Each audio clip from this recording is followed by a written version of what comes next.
Hello, in front of me I've got Skoda Fabia. In this video I'll show you all Keyfob features.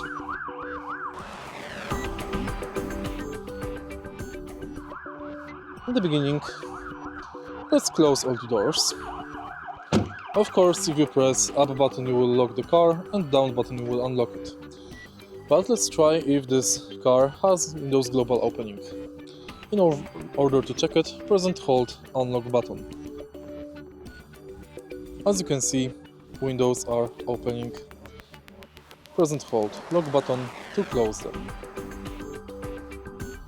Unfortunately, only front windows are opening because rear windows are not equipped with electrical opening. Also, right here in the center, we've got the button, thanks to which when the car is closed, we can only unlock the trunk. And that's basically it.